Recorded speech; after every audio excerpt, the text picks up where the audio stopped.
Muy buenas noches, señoras y señores, y bienvenidos un jueves más a Galicia Opina. Les presento a los invitados que me acompañan esta noche. Está con nosotros, en representación del Partido Popular de Galicia, el señor Alejandro Gómez, diputado en la Cámara Autonómica. Buenas noches, bienvenido. Hola, buenas noches. En representación del Partido Socialista de Galicia está con nosotros el señor Ismael Rego, diputado también de la Cámara Autonómica. Muy buenas noches. Buenas noches. Y en representación del Bloque Nacionalista Galego, hoy contamos con la presencia de su portavoz en el Congreso de los Diputados, el señor Francisco Jorquera. Buenas noches, bienvenido a Popular Televisión. Y también está con nosotros, como siempre, Manuel González, nuestro joven redactor de informativos. Hola Manuel, ¿qué tal estás? Muy bien. Pues como siempre son tres los temas que se centrarán en el debate de esta noche, tres de los temas que están marcando la actualidad de la semana. Las relaciones entre la Xunta de Galicia y el Gobierno central han vuelto a tensarse. El Gobierno socialista se niega a transferir a Galicia los 800 millones que la Xunta le reclama por considerar que le corresponden de acuerdo al modelo de financiación de las comunidades autónomas. El Gobierno central descarta así toda negociación e incluso ha invitado a la Xunta a que continúe su reclamación por vía judicial. Están en juego 100.000 millones de euros y 15.000 puestos de trabajo. En esto se traduce la paralización de las ayudas fiscales al sector naval provocada por la apertura de una investigación por el comisario de la competencia, el socialista Joaquín Almunia. Son ya varios los astilleros que consideran que no podrán cumplir con los contratos en vigor y mucho menos firmar nuevos. Y también hay tensión entre el Gobierno autonómico y central en cuanto a la lucha contra los incendiarios, que ya han arrasado miles de hectáreas en las últimas semanas. La Xunta recrimina a la delegación del Gobierno una mayor implicación en la detención de los culpables y el delegado del Gobierno reprocha a la Xunta no poner los medios suficientes para controlar el monte gallego. La conselleira de Facenda, Marta Fernández Currás, volvió de su viaje a Madrid con las manos vacías. El Gobierno central se niega a realizar esa transferencia de los 800 millones que le corresponden a Galicia. La recomendación de Madrid de acudir al Tribunal Constitucional no parece ser la solución. En el siguiente informe tienen ustedes todas las claves de este asunto. El Gobierno de España ha rechazado esta semana transferir los 805 millones de euros que reclama la Xunta de Galicia por considerar que le corresponden conforme al sistema de financiación autonómica. Al término de la reunión, la conselleira de Facenda, en declaraciones a la prensa, negó cualquier avance para llegar a un acuerdo y adelantó la posibilidad de que el Gobierno gallego presente un recurso de inconstitucionalidad contra la Ley de Presupuestos Generales del Estado de 2011, algo que parece no preocupar al Ejecutivo Central. Marta Fernández Currás ve razones para presentar este recurso, como la suficiencia financiera de las comunidades autónomas, básica, dijo, para poder cumplir con la prestación de servicios públicos. Alertó además de que la negativa del Estado a transferir los 243 millones del Fondo de Cooperación pone en riesgo que la comunidad pueda cumplir por tercer año con el objetivo de estabilidad. No tardó la respuesta de los partidos gallegos a estas declaraciones. Pachi Vázquez y María José Caride acusaron al presidente de la Xunta de engañar a los gallegos y de abrir un frente demagógico al pedir fondos que no están en el acuerdo de financiación autonómica. La portavoz socialista en materia económica señaló que la Xunta cometió una irresponsabilidad al incluir en los presupuestos los 243 millones de euros del Fondo de Cooperación sin que fuesen confirmados por el Ministerio. Mientras, desde el BNG, Carlos Aymerich salientaba su apoyo para que Galicia reciba los 805 millones de euros que demanda el Estado, pero advierte de que el problema es que Galicia necesita un estatus político y financiero distinto. Desde las filas del PPDG, Pedro Puy ha advertido de que la negativa del Gobierno central obligará al Ejecutivo gallego a hacer ajustes. Derivarían sobre todo de los 243 millones del Fondo de Cooperación incluido en los presupuestos para 2011, pero niega que se puedan transformar en más recortes sociales. Fracasada la vía de la negociación bilateral, ha apuntado que queda un último intento en la reunión del Consejo de Política Fiscal y Financiera que se celebrará este mes. Señor Gómez, empiezo por usted. Me gustaría, antes de entrar realmente en el debate, que le explicáramos un poco a los espectadores, porque este es un asunto pues quizá no muy claro, difícil de digerir, digamos. Me gustaría que le explicara en qué consiste esta reclamación que hace la Xunta de Galicia de estos 800 millones, qué está pasando, cuáles son los argumentos, digamos, de la Xunta de Galicia y por qué el Gobierno central se niega a realizar esa transferencia. brevemente, por favor, y de la manera quizá más didáctica para que nuestros espectadores lo entiendan. Bueno, pues a ver se son capaz de explicarlo dun xeito que se entenda moi clariño, non? Hai que ter en conta un dato fundamental, que ao financiamento das comunidades autónomas, a maior parte dos recursos dos que dispomos as comunidades autónomas proveñen precisamente dos fondos que nos transfire o Estado. Outra parte deses recursos, pero nunha proporción moi pequena, ven vía impostos. Cada X ano as comunidades autónomas e o Estado acordan os parámetros sobre as cuantías ou os volúmenes de transferencia de ese financiamento para que as comunidades autónomas poidamos seguir operando e aprobar os nosos orzamentos. Por lo que vemos o Goberno Central o que fai ou se comprometía a facer hasta fai ano e medio, pois agora decide cancelalo, e iso evidentemente pois vai a mermar as nosas contas, vai a mermar a nosa estabilidade orzamentaria porque nos contábamos con eses recursos e así o fixemos plasmar nos orzamentos 2011. Señor Jorquera, ¿el Bloque Nacionalista Galego apoya esta reclamación? Sí, pero ainda así consideramos necesario introducir unha serie de matices. Por exemplo, Alejandro Gómez acaba de decir que estas transferencias do Estado con cargo á Lei de Financiación das Comunidades Autónomas son imprescindíveis para que as comunidades autónomas poidan atender os servicios que teñen transferidos. Pero desde o noso punto de vista, precisamente, este é o modelo que hai que superar. O que non pode ser é que as comunidades autónomas teñan unha importante responsabilidade na xestión do gasto. Hai que pensar que servicios públicos fundamentais para o benestar dos cidadáns, estou pensando na sanidade, estou pensando no ensino, nos servicios sociais, estén transferidos ás comunidades autónomas, pero en cambio teña moi pouca capacidade de xeración de ingresos para atender esas políticas de gasto. Nós pensamos que o que é imprescindível é avanzar cara a un modelo de descentralización tributaria, cara a unha autonomía fiscal moito maior que permita que as comunidades autónomas teñan os instrumentos para elas mismas dispor dos recursos que permitan atender as súas políticas de gasto. E ademais eso tería a virtualidade de que se responsabilizarían máis e, polo tanto, entendemos que eso é bo. Pero indo á cuestión concreta, toda lei é interpretable. Hai unha diferencia de interpretación entre a Xunta de Galicia e o Goberno Central a respecto, por exemplo, se os anticipos con cargo ao Fondo de Cooperación teñen que ser efectivos este ano ou hai que esperar ao ano 2013, pero o que é certo é que prácticamente todas as comunidades autónomas en distinta cor política coinciden en que os acordos do Consello de Política Fiscal e Financiera deses acordos se derivaba que eses anticipos había que efectuálos xa. Pensemos que esa reclamación a sostén tamén a Generalitat de Cataluña, a sostiña Castela-A Mancha cando estaba gobernada polo Partido Socialista e outras comunidades autónomas cando estaba gobernada polo Partido Socialista, polo tanto nos entendemos que unha reclamación xusta é unha reclamación fundamentada e resplandamos esa reclamación. Outra cousa é que consideremos que esta Xunta de Galicia está demostrando moi pouca capacidade de negociación a hora de conseguir logros concretos para o noso país, e outra cousa é que sospeitemos tamén que se está pretendendo pretestar este incumprimento por parte do Goberno Central para justificar políticas de recortes aquí en Galicia. Pero en calquer caso a reclamación nos parece xusta e apoyámola. Señor Rego, ¿cómo compagina su partido la defensa de los intereses de Galicia en este caso y la decisión del gobierno de Zapatero de negarse a restituir o a transferir estos fondos? Facémoslo con absoluta normalidade por unha razón.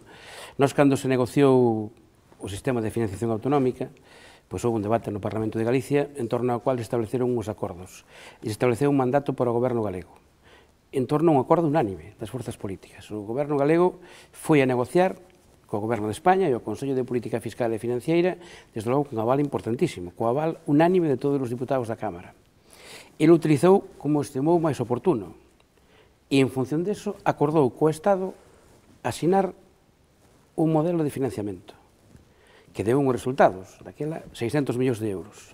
Foi o que tuvo maiores ingresos o ano que asinou ese acordo. Imagínome que por eso asinaría. Bueno, a partir de aí, o presidente da Xunta e xa a conselleira, pois se inventaron unhas novas cifras. Cifras que aos grupos que os apoiamos para aquel acordo nunca nos mandou ni un solo documento que a sustente, ningún informe da asesoría xurídica da Xunta que sustente unha posible reclamación ao Estado, nada deso.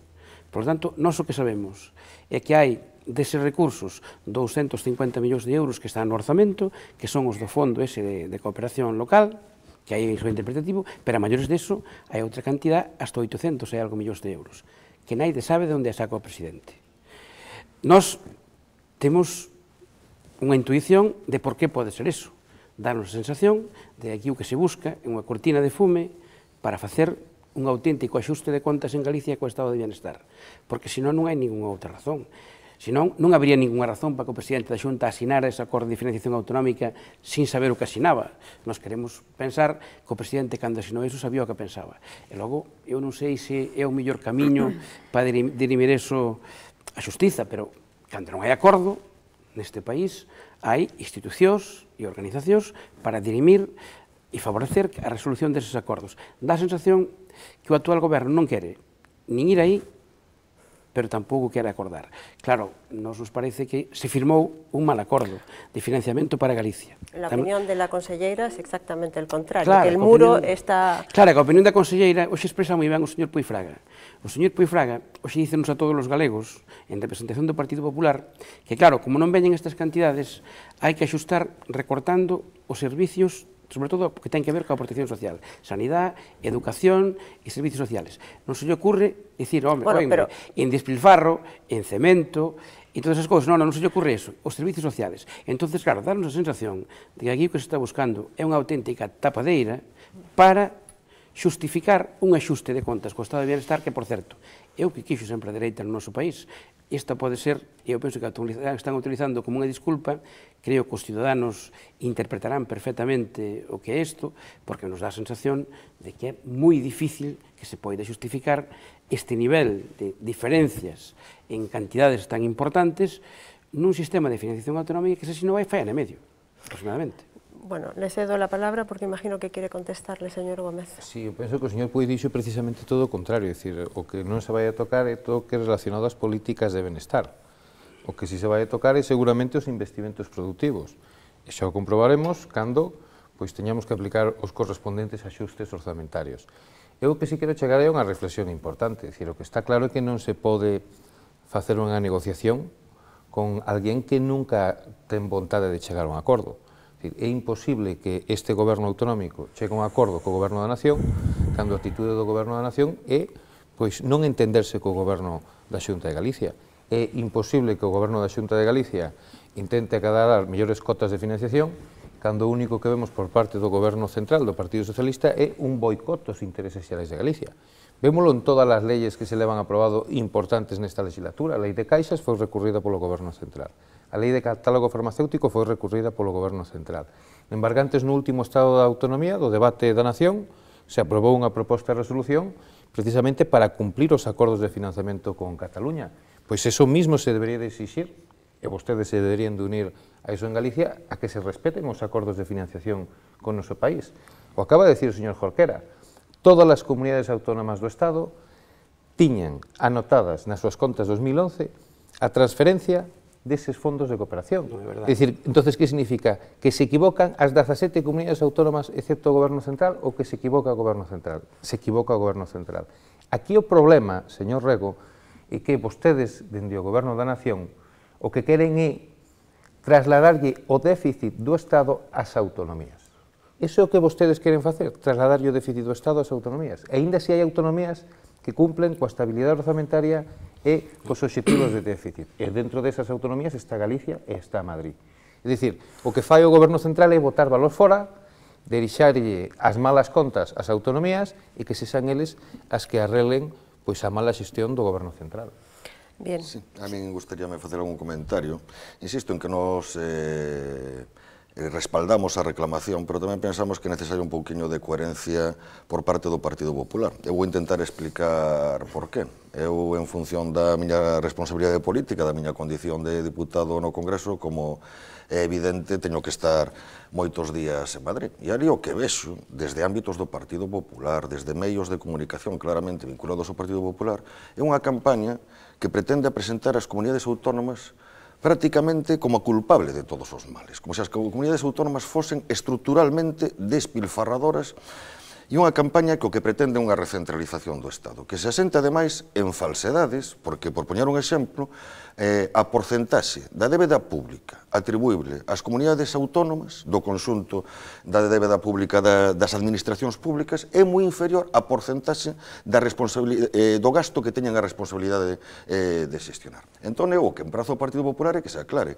ou unha de dúas, os recursos que teñen as comunidades autónomas para atender os servicios que teñen transferidos. Insisto, servizos básicos para o benestar dos cidadáns, como o ensino, como a sanidade, como os servizos sociais, son insuficientes. E, polo tanto, hai que ter unha actitude de exixencia hacia o goberno central. E hai que avanzar nun modelo de financiación que resolva os problemas estruturais da financiación das comunidades autónomas, ou o problema é o contrario, o problema que son despilfarradores. Eu creo que ambos discursos non son casables entre sí. Dito iso, a reclamación nos parece fundamentada, a reclamación nos parece xusta, pero a hora de solucionar problemas tamén hai que ter capacidade de diálogo e capacidade de negociación. Por poñer un exemplo, o Goberno da Xunta anuncia que presentara posiblemente un recurso ante o Tribunal Constitucional. Nós non o criticamos, parécenos moi ben, pero a efectos prácticos non serve de nada, porque resulta que un recurso interposto por unha comunidade autónoma ante o Tribunal Constitucional, inda que sexa admitido a trámite, non ten efectos suspensivos sobre a norma que se recurre, neste caso os orzamentos xerais do Estado. A inversa, sí, se o Goberno Central quen recurre unha norma autonómica e o Tribunal Constitucional admite a trámite, consigue o seu bloqueo práctico. Por lo tanto, nos parece moi ben a actitude reivindicativa, pero hai que demostrar tamén capacidade de negociación para resolver os problemas reais. E creo que esta Xunta de Galiza non o está demostrando. Bueno, vamos a seguir. Hai unha cuestión que convén deixar clara, porque pode parecer que a totalidade dos 805 millóns de euros están nos presupostos da Comunidade Autónoma deste ano, e son auténtica falacia, non están. Son 240. Son 240 o que está. O que está son 240. Os outros, o señor Feijóo, tanta creencia tiña en que lle correspondían que nin siquiera os incluíu nos orzamentos da Comunidade Autónoma. Por iso de que hai que reducir e que hai que recortar, se non hai esa cantidad... Pero eso non quere decir que non sea necesario. Eu non digo que non, necesarios son eses e moitos máis. E por nosotros, ojalá foran non 800, non 1.200 ou 3.000. O que ocorre é que para ter un mínimo de rigor na defensa desto, pois seguramente que iso teria que estar no presuposto. Se o presidente estaba tan seguro que este era o que había asignado, pois isto incluiría no presuposto da Comunidade Autónoma e teríamos seguramente máis recursos para facer máis cousas e non terían que estarnos limitando os recursos para a dependencia en contra do que está pasando con outras comunidades autónomas. Claro, o que ocorre é que iso non o fixo, os deixou absolutamente fora do presuposto, o que é unha mostra moi clara da creencia que ten no dereito que temos a eses recursos. Dá má sensación, xa me gustaría que tuéramos dereito e que ademais o tuéramos, ten o noso apoio. O que pasa é que o ten que xestionar é el, para iso é o presidente de todos os galegos, claro. Bueno, Manuel, por favor, tu pregunta. Sí, para el señor Gómez.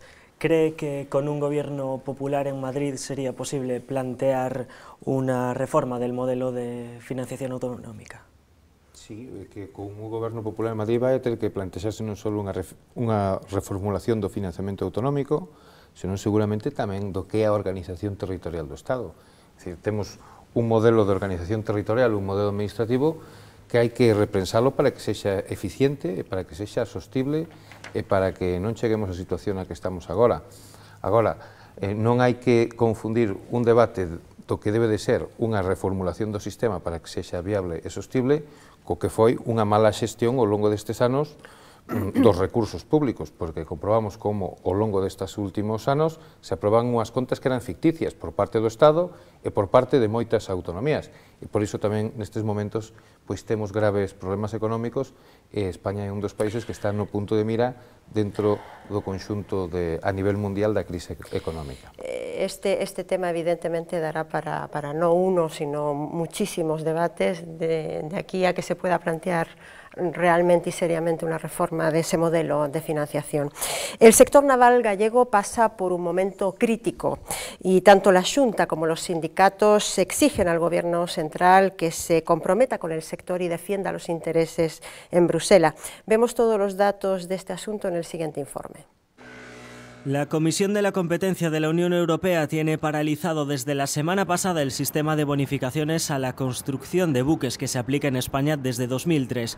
El conocido como Tax Lease fue denunciado por asociaciones de astilleros de países como Holanda, Noruega, Finlandia, Francia y Portugal.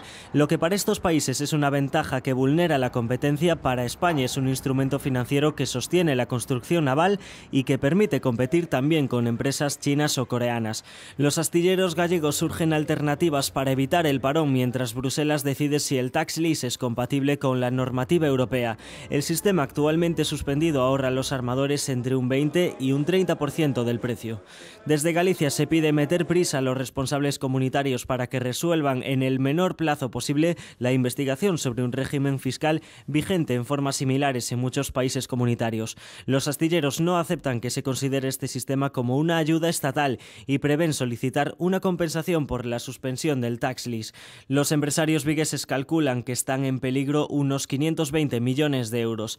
La CIG ha advertido de que con la paralización de este sistema de contratación con cobertura fiscal, el sector naval de la Ría de Vigo está en riesgo de desaparecer en los próximos meses. Actualmente da empleo directo e indirecto a más de 10.000 personas solo en la zona de Vigo. Por lo pronto, el astillero vigués Hijos de Barreras ha comunicado que se acogerá a la ley concursal. Está sin carga de trabajo y acumula una deuda con las empresas auxiliares de unos 50 millones. El sector teme una reacción en cadena. El consejero de Economía e Industria, Javier Guerra, ha denunciado que no se puede cambiar el sistema de financiación de estos astilleros de la noche a la mañana. Pide al Gobierno que defienda al sector ante las instituciones europeas porque la situación puede acabar con un sector clave para Galicia.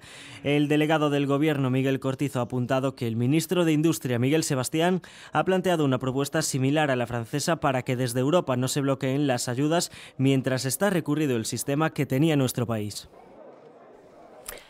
Señor Jorquera, me imagino que comparte la valoración de que la situación es muy crítica para ese sector. Usted ha sido uno de los que ha exigido en Bruselas un mayor un mayor compromiso por parte del Gobierno para la defensa de esos intereses. Explíquenos, por favor, en qué consisten esas bonificaciones y cómo pueden afectar de manera tan grave al sector naval. Sí, en primeiro lugar, gustaríame facer varias aclaracións para os ouvintes. En primeiro lugar, o tax lease nada ten que ver con axudas públicas directas. É un sistema de bonificacións fiscais, un sistema complexo, onde, en virtude do cal, un armador que quere construir un buque, en vez de contratar directamente co asteleiro, recurre á intermediación dun inversor e dun banco que pasan a ser os propietarios do buque, beneficianse dunha serie de beneficios fiscais no imposto de sociedade e unha especie de sistema de leasing en virtude do cal pasa a ser arrendatario no proceso de construción pois do buque, o armador, pero non o propietario, senón que é o inversor e o banco. Un sistema un tanto complexo, pero que permite unha serie de beneficios fiscais que repercuten no precio final do barco. No Estado español representa aproximadamente un abaratamento do 30%. Pero en calquer caso, é importante, en primeiro lugar, aclarar que non se trata de axudas públicas directas, porque entón sí que poderíamos estar ante unha conculcación das normas de respeto á libre competencia vixentes na Unión Europea. Estamos ante un sistema de beneficios fiscais. Un sistema de beneficios fiscais que está en vigor desde o ano 2003 sin que ninguén dixese absolutamente nada. Un sistema de beneficios fiscais que está en vigor noutros estados europeos tamén, caso de Italia, caso de Alemania, e entón, por que el comisario de la competencia de Dinamarca. O que acontece que agora, nun contexto de crise que está castigando particularmente o sector naval, a crise económica fai que o volumen, a carteira de pedidos este disminuendo, pois hai unha serie de asociacións de asteleiros de distintos países que, como teñen cada vez menos acceso ao mercado, recurren a presentar unha reclamación ante a Unión Europea contra o sistema de bonificacións fiscais vixentes no Estado español por considerar que introduce, que vulnera o que é a libre competencia. E na medida en que ha admitido a trámite se abre un proceso de investigación, isto na práctica Europea fai que se suspenda, entre tanto, a aplicación deste sistema de bonificación no Estado español co perigo de que pode situar o sector naval civil nunha situación límite, comprometer incluso a súa pervivencia futura. Por lo tanto, desde o noso punto de vista, é un problema de extremada gravedade, porque ademais eu quixera, xa para completar a resposta, non quero estenderme en exceso, apelar a unha cuestión que eu creo que é básica en todo isto. Na Unión Europea non existe armonización fiscal, non está armonizado o imposto de sociedades. Se os tipos de imposto de sociedades varían entre un país e outro, eso conleva diferencias competitivas a hora de atraer posibles clientes. Pero se non está armonizado e así está admitido, entón como se pode considerar o feito de que existe aquí un sistema de bonificacións fiscais como contrario á libre competencia? Insisto, estamos ante un problema gravísimo, un problema que pode ser a puntilla a un sector naval que xa estaba sufrindo moitísimo as consecuencias da crise e, polo tanto, indispensable que o Goberno central teña unha posición de extraordinaria firmeza para correxir isto e evitar que o sector naval galego pouco menos que se vexa abocado a un peche irreversible.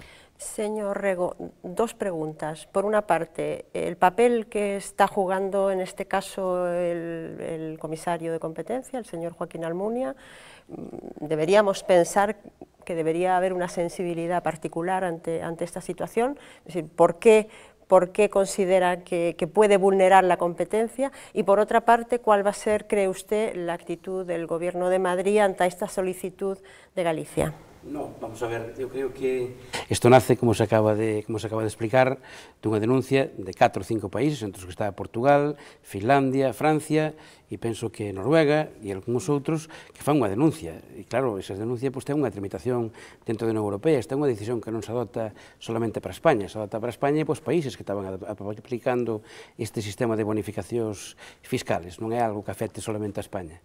Entón, que ocorre? Nós teremos que facer todo, os nosos gobernos, o goberno de España, o goberno de Galicia e todos teremos que facer o máximo posible para que haxa unha solución a este problema, que seguramente a solución será que se armonice para toda Europa. Ben seguro que vai a ser así.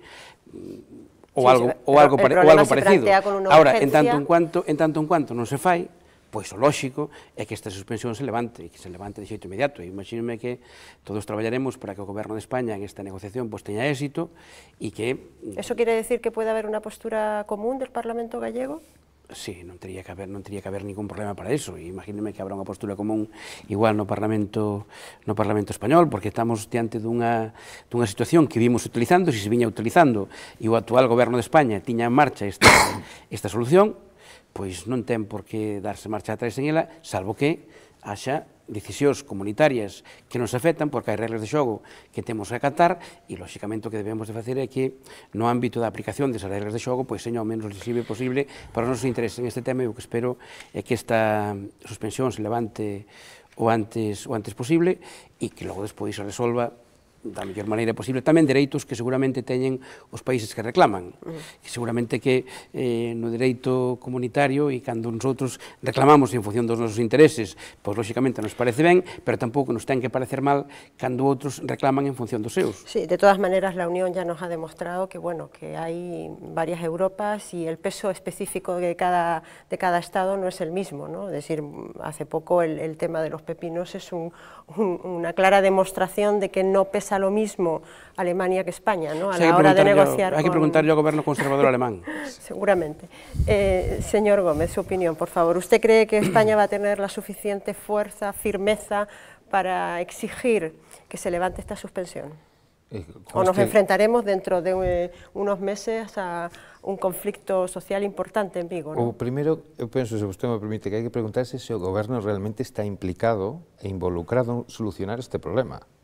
É dicir, porque o exercicio de voluntarismo político que fixo o señor Rego, pois me dá para dicirlle que o gallá que nombraran a él ministro de Industria, pero é que o ministro de Industria non vemos falando con esa vehemencia de loitaremos para que se levante a suspensión temporal, é dicir, o goberno central está ausente neste tema.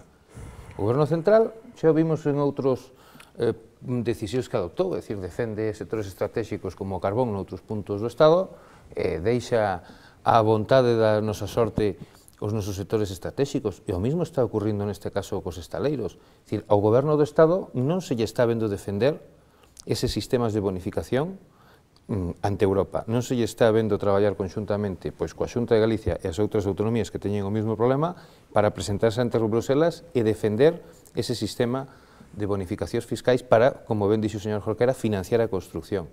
O que debería de facer tamén o Goberno Central era buscar e solicitar fórmulas para homoxeneizar os sistemas de financiación de construcción naval en toda Europa.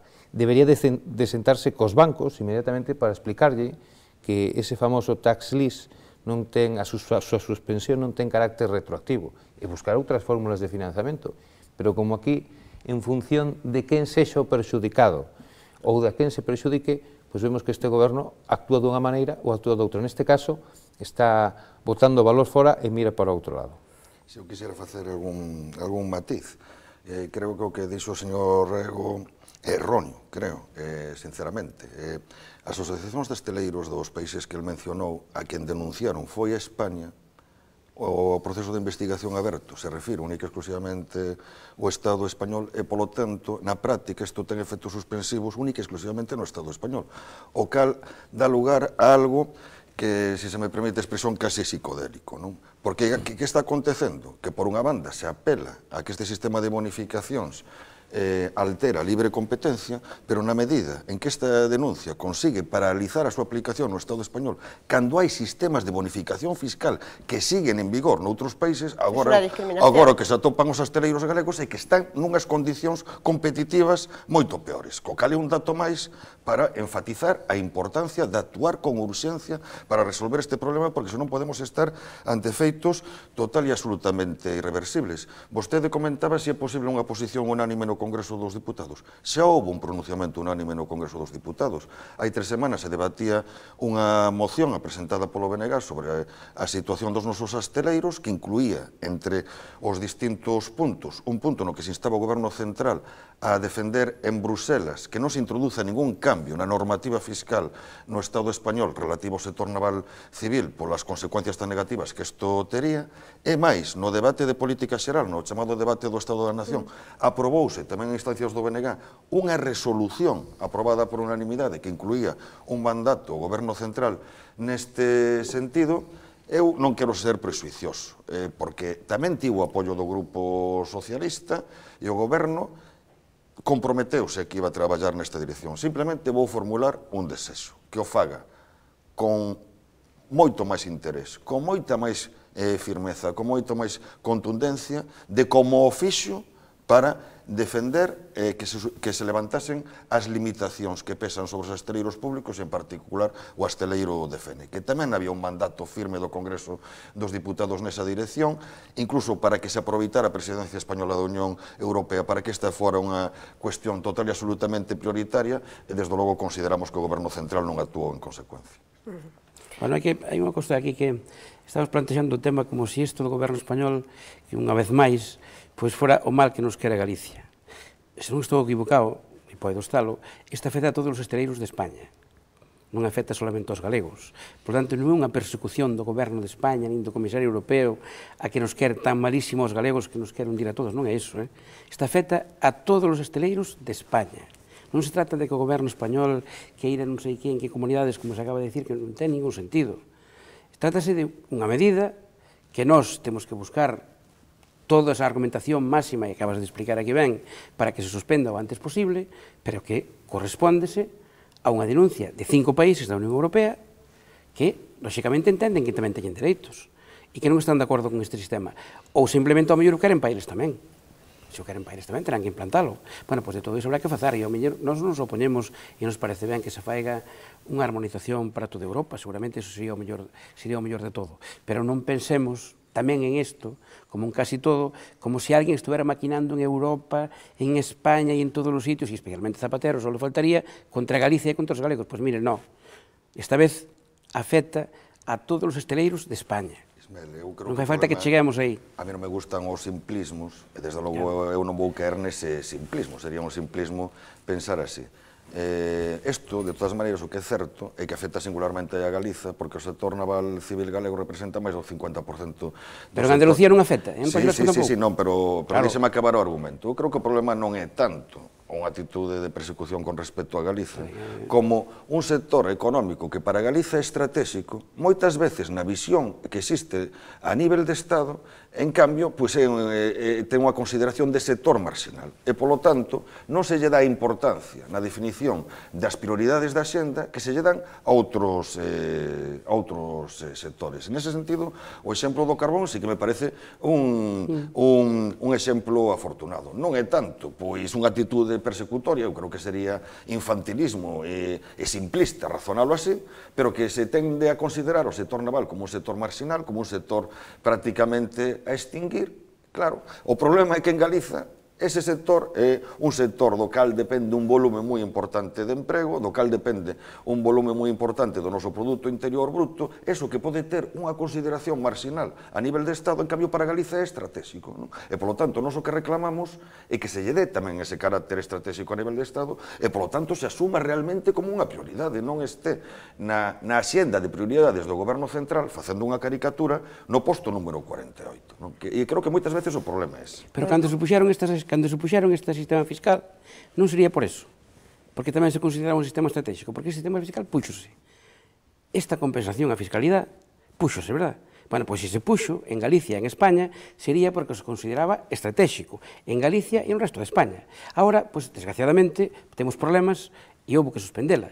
Bueno, houve que suspendela, pero hai que suspendela porque a tiñamos posta, e a teríamos posta porque tamén entendíamos que era estratégico para Galicia. Non vai a ser que cando a poñemos entendemos que é estratégico, que non é estratégico, e cando a sacamos é que é estratégico. Unha das dúas. O que non veño, é un segundo. Está en vigor desde o ano 2003, antes de gobernar o Partido Socialista. Eu non digo que apoiar o Partido Socialista. A facer propaganda do Partido Popular. Non digo que apoiar o Partido Socialista, o que digo que está posta. Que un problema que existe, efectivamente, é o que antes mencionei. E se sabía que este problema ia saltar, xa hai tempo. De feito, nós o suscitamos nesta moción que se debatiu xa hai 3 semanas.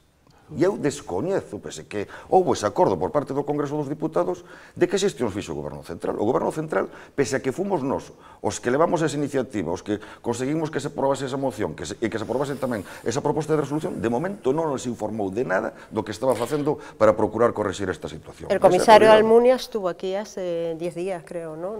No oí yo ningún comentario ni ninguna referencia a este problema. Eu tan solo apuntaba o que dixo o señor Rego, é dicir, o sistema de bonificación está desde o 2003, por lo tanto non é unha medida que fora aprobada baixo o beneplácito do señor Zapatero. Nin eu dixen tampouco. Ahora, pero que a Montús, verdade, o seu subconsciente está traicionando, porque tampouco ninguén dixo que este fora un tema de discriminación a Galicia. Dixo usted. Non, estamos dicindo que o goberno, o mismo que dio o señor Jorquera, o goberno non lle está dando a máxima prioridade de Estado para defender este problema que temos ante esta suspensión dese sistema de bonificación. Esa é a súa opinión, pero non se compadece para nada coa realidade. É que non vemos o señor ministro. E acaba de dicir o señor Jorquera que se aprobou unha proposta de resolución por unanimidade, pois xa vemos o caso que se lle fai en Madrid as propostas de resolución por unanimidade. Pero usted que quer, que o señor ministro vai a Madrid igual que foi a conselleira de Facenda, que vai a Bruselas, como foi a conselleira de Facenda a Madrid? O que lle queremos decir, que se tomen en serio os problemas tamén que lle afectan a Galicia, como dixo o señor Jorquera. Debería de ser un sector estratégico que debería de formar parte das máximas prioridades da xenda política do señor ministro de Industria da Nación, e francamente non vemos. Pero é que veo, por que lle parece que unha actividade, vemos moi activo o Goberno da Nación cando ten que defender outros sectores estratégicos, pero neste caso teño que dicirlle que non. Señores, todavía está la pregunta de Manuel, que seguro puede poner un poquito más de leña al fuego. Sí, señor Jorquera. ¿Estaría dispuesto a no dar su apoyo a los próximos presupuestos generales del Estado si el Ejecutivo Central no se comporta como esperan? Se me permite, que creo que neste tema hai un equívoco, que o BNG non deu apoio aos presupostos deste exercicio, non deu apoio aos presupostos tampouco do exercicio anterior, e tampouco se anticipa vamos dar apoio aos presupostos xerais do Estado para o ano 2012, porque nos presupostos teñen o reflexo unha serie de políticas de recorte en materia social que non estamos de acordo, e, polo tanto, se anticipo que o BNG non vai apoiar os presupostos xerais do Estado para o ano 2012. Ora, en calquer caso, se inda por riba nesta cuestión tan importante para Galiza non hai unha actitude de firmeza, de exigencia por parte do Goberno Central ante a Unión Europea, razón de máis, pero está fixada a creencia de que o BNG apoiou os orzamentos, e nos dos últimos exercicios o BNG non apoiou os orzamentos. Bien, bueno, pues como cada verano, los incendios y la lucha contra los delincuentes forestales encienden el debate político y con reproches mutuos entre la Xunta de Galicia, la oposición y el propio delegado del Gobierno. Hasta ahora son ya 57 los imputados por la Policía Autonómica. La primera ola de calor del verano, ocurrida hace 10 días, mantuvo a 15 provincias de 8 comunidades autónomas en alerta naranja por temperaturas que podían alcanzar los 41 grados. Con esta ola de calor llegaron también los primeros incendios del verano. Galicia ha sido hasta el momento la comunidad autónoma que más se ha visto afectada por el fuego, llegando a registrar durante el primer fin de semana del verano la friolera de 70 incendios diarios. Las altas temperaturas, unidas a una mayor vegetación después de un invierno lluvioso, se convirtieron en un cóctel explosivo para esta comunidad. En opinión de la Xunta de Galicia, la lucha contra el fuego se ha convertido en este momento en su principal objetivo, por lo que a través de la Consellería de Medio Rural han destinado casi 7 millones de euros a ayuntamientos y comunidades de montes para combatir los incendios. Además, el Gobierno central insiste en pedir una mayor implicación ciudadana en la lucha contra los incendios forestales y que se refuerce al máximo la colaboración de las fuerzas y cuerpos de seguridad del Estado ante los incendiarios. A pesar de los múltiples esfuerzos del Gobierno gallego para lidiar contra los incendios, son muchos los partidos que consideran que la gestión no está siendo la adecuada y achacan a la Xunta el hecho de no haber activado a tiempo el operario contra incendios. El delegado del Gobierno, Miguel Cortizo, apelaba por no polemizar sobre los incendios forestales, aunque no ha tardado en hacerlo, y ha solicitado hablar menos, no dejarse llevar por la histeria y poner más sentido común, más silencio, más trabajo y más seriedad. Cortizo reconoció que la plantilla de la policía adscrita a Galicia, que se encarga de la investigación de los incendios forestales, no está cubierta porque la Xunta no quiere aportar el dinero necesario. Las respuestas por parte del Gobierno gallego no se han hecho esperar. Desde la Consellería de Presidencia han invitado al delegado del Gobierno a defender los intereses de los gallegos, reclamando al Ministerio de Interior que mantenga las condiciones que siempre tuvo con la Policía Autonómica. Hasta el momento el Gobierno central financiaba el 100% de los salarios de los agentes y la Xunta se hacía cargo de los gastos de mantenimiento. Pero no solo el delegado del Gobierno ha opinado sobre este tema. El líder del Partido Socialista de Galicia, Pachi Vázquez, denunciaba la indefensión de los gallegos ante el fuego y acusaba a la Consellería de Medio Rural de actuar irresponsablemente y no destinar los medios suficientes para prevenir y apagar los fuegos. Por su parte, el portavoz del Bloque Nacionalista Gallego, Carlos Aymerich, no dudó en apuntar con cierta ironía que la Xunta deja en manos del apóstol y la lluvia la extinción de los incendios. Aymerich ha achacado la falta de equipos a una mala prevención durante el invierno. De momento habrá que esperar al 30 de septiembre, fecha en la que termina el periodo de riesgo de incendios, para poder hacer balance de esta situación, aunque la Xunta ya ha apuntado que prevé rebajar a 1.120 los 3.853 incendios de 2010. Bien, pues cada año sucede lo mismo, cada año las autoridades, tanto autonómicas como estatales, comprueban que la gran mayoría de estos incendios son incendios provocados, miles de hectáreas arrasadas, un enorme gasto para las arcas municipales, para las arcas autonómicas y también, evidentemente, para las arcas generales nacionales, digamos, del Estado. ¿No creen ustedes que este tema debería unir a todas las fuerzas políticas en un frente común contra esta lucha que es una verdadera lacra? Sí, dende fai moito tempo debía de terlo feito, debía de ter unidas forzas políticas, e na pasada legislatura se fixo intentos, eu penso, por parte do anterior goberno moi considerables. Desgraciadamente non foi posible nun ano onde houve unha crise seria, incendiaria, nunha situación climatolóxica moi adversa, e donde se utilizou este tema dunha maneira absolutamente despiadada, non solamente contra o goberno, senón incluso contra o país. Daquela, gostaríame recordar que o problema dos incendios tiña dous nomes en Galicia en ámbito competencial: Emilio Pérez Touriño e Alfredo Suárez Canal. eran os dous grandes culpables dos incendios en Galicia. Prácticamente se les acusaba non de encender o lume, pero casi. Bueno, agora, pois parece que son desde a Guardia Civil que non detén, ata o punto de que nas informacións o que se traslada é que hai 50 e algo detenidos por parte da Policía Autonómica, non, por parte do conxunto das Forzas de Seguridade do Estado que operan en Galicia. Uns detuvos a Policía Autonómica, outros a Guardia Civil e outros a Policía. O sea que ese mensaxe que se subliminar, que se pretende dar, que todo ten que ver coa política e que o politiqueo barato, parece que en un tema tan serio como este non ten sentido, e parece que aquí o actual presidente do goberno ten unha gravísima responsabilidade en este tema. Por unha razón, é un tema moi serio, e é un tema que o que está pasando este verán empeza a anunciarnos o gran fracaso do que supuxo o desmantelamento de todo o que eran os equipos de prevención. Quedaron montados uns equipos de prevención para traballar todo o ano. A primeira cousa que fixo o actual conselleiro, imagíneme que por indicación do actual presidente da Xunta, foi desmontar todos eses equipos, co cual a prevención desapareceu do país. E hoxe temos novamente unha serie de posibilidades de combustión na imensa maioría dos montes galegos que producen, ademais, moitísimo material para a combustión, pois, lóxicamente, temos absolutamente abandonados, claro, 2 anos sin facer nada, e non estaba todo feito, porque en 4 anos non dá tempo a facelo todo.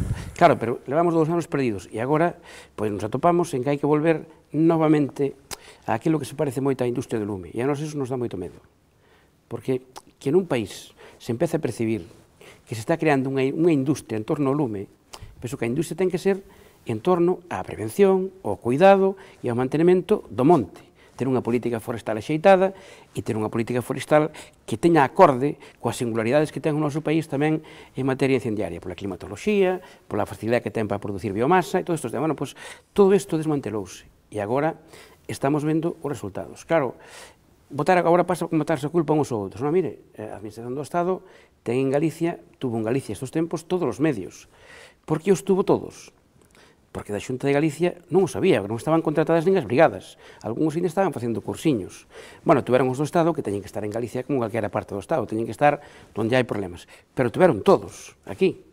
Bueno, pois parece que ainda non está, hai alguén que non está contento con esa situación, parece que a cousa ten que ser ainda máis. Mira, para lavarse a súa responsabilidade, non pode ser botarlle a culpa ao que ten enfrente. Este é un gran programa de país onde as administracións deben de actuar coordinadas, onde debemos de ter os máximos medios posibles, pero, sobre todo, este país non pode prescindir de ter unha política forestal seria.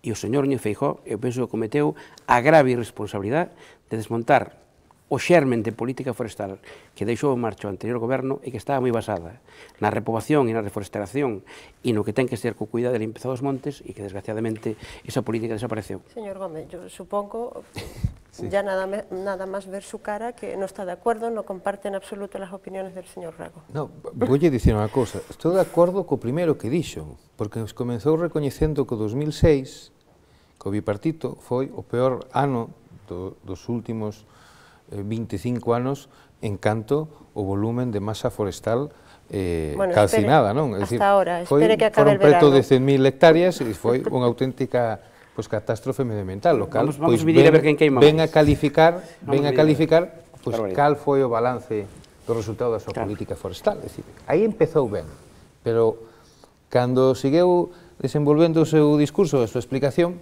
como di no meu pueblo, puxo o carro diante dos bois, porque o discurso xe do señor Rego máis ben debería ser de remate de campaña dos incendios, non descomenzo de campaña dos incendios. É dicir, aínda estás comenzando o verán, señor Rego. As previsións son que nesta época estival, esta especialmente vai a ser, pois, dura. Vai ser unha época complicada, primeiro, pola seca, e segundo, pois, polas elevadas temperaturas. Por lo tanto, vamos a ver como funcionan os servicios de extinción de incendios da Xunta de Galicia. Vamos a ver se esos 302 convenios de prevención e extinción asinados cos concellos, cal é o seu resultado.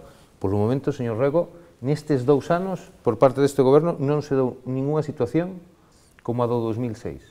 E a do 2006 non foi só ocasionada por un problema estacional de que nese ano xusto había problemas de seca, nin había elevadas temperaturas. Eran os bipartito que prendía el lume. O 2006 foi o exemplo do que foi unha mala política de xestión forestal de loita contra os incendios. Por lo tanto, señor Rego, eu o que lle digo é, primeiro, fixo ben vostede en recoñecer que fracasaron, e segundo, vostede espere a que remate a etapa estival. E para rematar, O que si non se pode facer é política de todo, decir, de todo montar e facer demagoxia ou arma de desgaste do goberno. Decir, eu penso que hai cuestións, como neste caso na cal, pois, daríamos máis exemplo mantendo unha unidade de acción por parte das tres forzas políticas, polo menos mentras dure o problema.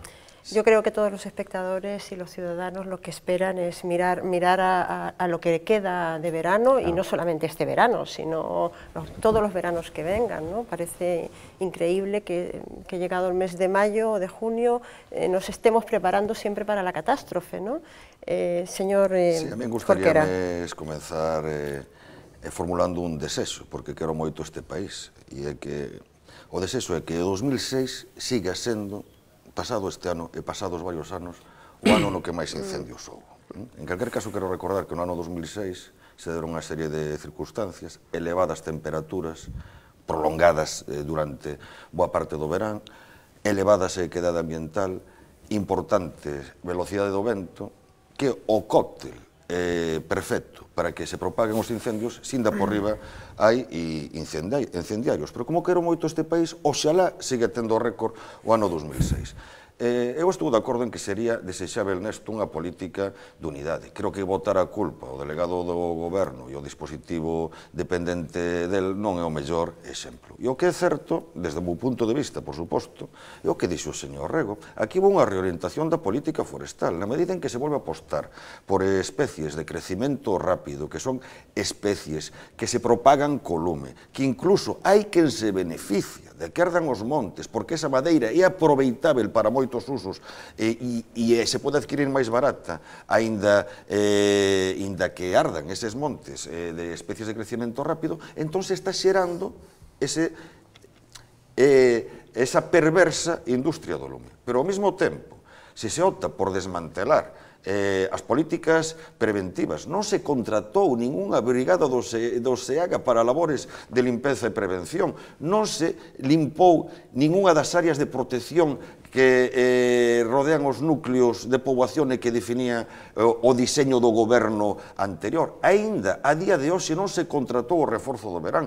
O dispositivo encargado da prevención e extinción de incendios, aínda a día de hoxe, está ao 50%. Suprimíronse as brigadas de información e investigación forestal que tiñan precisamente como misión in situ investigar as causas do incendio, detectar probas para coordinadamente cas forzas do orde actuar de cara a deter os culpables e, sobre todo, ter claras as causas para elaborar políticas preventivas. Entón, o que non se pode facer é desmantelar todas estas políticas, logo queixarse de que haxa incendios e decir que a culpa é de que a Guardia Civil non está facendo todo o posible. Insisto, sí que me gustaría que houvese sobre isto unha política unitaria, pero eso pasa por consensuar políticas forestais, por consensuar políticas de prevención, e o que fixo este goberno nesta materia foi simplemente desmantelar as bases dunha política forestal e de prevención moi ben orientada que deixara feito o goberno anterior. Muy bien. Manuel, por sí, favor, la última para el señor Rego. ¿Considera posible y eficaz una reforma del Código Penal destinada a castigar con más dureza a los incendiarios, que, bueno, como forma de evitar la mayoría de incendios que son provocados? Eu penso que o Código Penal contempla cuestións durísimas e penas duras contra os incendiarios. A cuestión é demostrar, establecer probas para demostrar, pois, e collelos infraganti, e para demostrar a súa culpabilidade. O resto, parece que no Código Penal nunca podes ampliar, non hai ningún problema.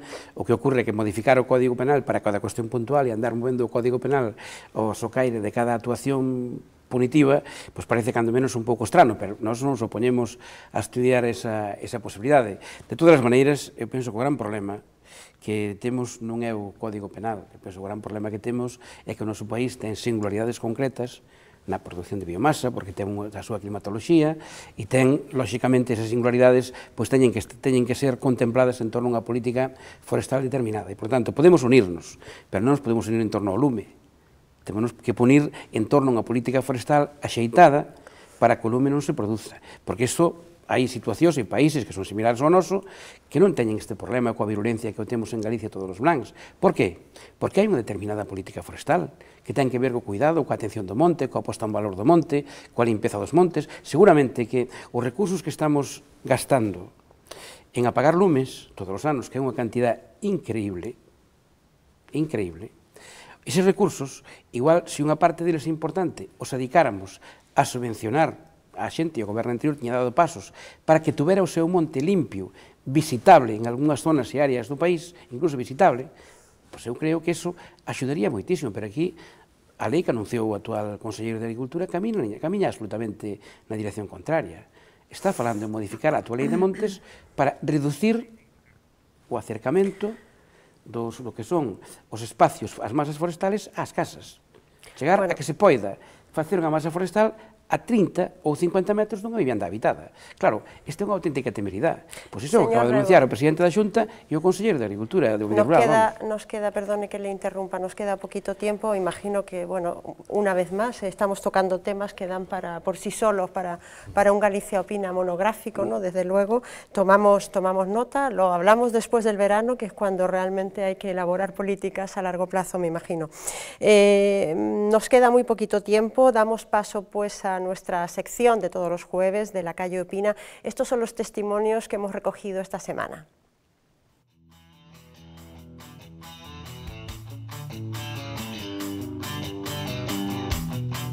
La crisis económica no perdona y los recortes en los ayuntamientos son cada vez más necesarios para salir de una situación que a juicio de muchos no mejora. Una de las opciones que han tomado la mayoría de ayuntamientos españoles es recortar parte del presupuesto destinado a las fiestas populares. Madrid, Burgos, Zaragoza o Galicia se han unido a esta iniciativa. Concretamente, en el caso de la Comunidad Gallega, la gran mayoría de ayuntamientos han tomado también la decisión de recortar estos presupuestos. Incluso Narón se quedará este año sin fiestas, una decisión que parece no importar a los ciudadanos gallegos siempre y cuando sea beneficiosa. Dadas las circunstancias actuales, me parece lo más normal. Se echa al aire tanta historia y la gente está pasando miseria, creo que no estará muy bonito eso, ¿verdad que no? Pero no solo en fiestas ahorrarían los gallegos, son muchos los que piensan que los propios mandatarios deberían rebajarse su sueldo, como ha hecho el ya alcalde de la ciudad compostelana, Gerardo Conde Roa, una decisión que la gran mayoría de ciudadanos considera un verdadero ejemplo a seguir. Bueno, un 3% en un sueldo de 1.000 euros sí é unha rebaixa, pero un 3% en un sueldo mellor de 4.000 ou de 5.000 euros realmente moi pouco tamén a rebaixa que se está facendo, non? Sí, deberían seguir, pero me parece insuficiente cuando a los demás nos hace falta apretarnos más el cinturón y ellos cobran unos salarios de escándalo y los siguen cobrando cuando se jubilan. Ser ahorradores, no derrochar en gastos innecesarios y no hacer a los demás lo que no les gustaría que les hicieran a ellos mismos es el consejo que los gallegos dan a los nuevos alcaldes para que controlen el gasto y puedan así hacer frente a la crisis económica. Hombre, yo le diría que tuvieran un poquito de conciencia, ¿no? Que pensaran un poco y que vieran cómo estaba el país y todos poniendo un poquito, pues sería mucho mejor. Pois que eles que vivan moi ben e que miren para que non está pasando mal, que non malgastan o dos outros. Que teñan un pouco de dignidade. En definitiva, los gallegos son conscientes de la mala situación que asola el país y la comunidad autónoma y por ello no dudan en apoyar los recortes de los gastos que pueden ser menos necesarios para los ciudadanos, como es el caso de las fiestas populares, pero exigen también un compromiso para los alcaldes, a quienes solicitan que no derrochen y controlen los gastos. Esta semana se hacía público el barómetro del CIS, ¿no? Y se confirmaba el temido resultado de la imagen que tienen los políticos entre la ciudadanía y concretamente en cuanto pues, a los sueldos, ¿no? Señor Jorquera, ¿qué le parece la actitud de los gallegos de sacrificio en cuanto al recorte de los ayuntamientos en cuanto a las fiestas? Creo que eso demostra que a xente é moi sensata, ¿no? É moito máis lóxico recortar nese tipo de cousas que en políticas públicas que precisamente teñen como función atender as necesidades sociais, atender os máis desfavorecidos. Por lo tanto, creo que as respostas son dunha extraordinaria sensatez e as comparto plenamente. Señor Rego? Eu creo que os ciudadanos aquí o que fan é unha orientación do que debe ser a priorización do gasto.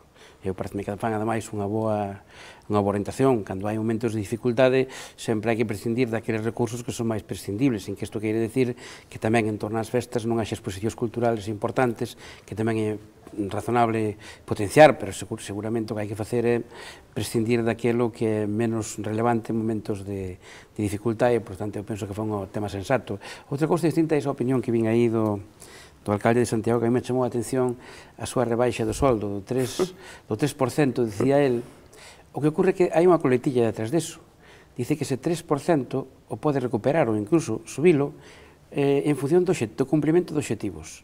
Non sei moi ben como vai medir eso, a final de ano saberemoslo, a ver se o reduceu ou se o ampliou realmente, porque hai a coletilla de que pode incrementar o seu soldo en función do cumprimento dos obxectivos.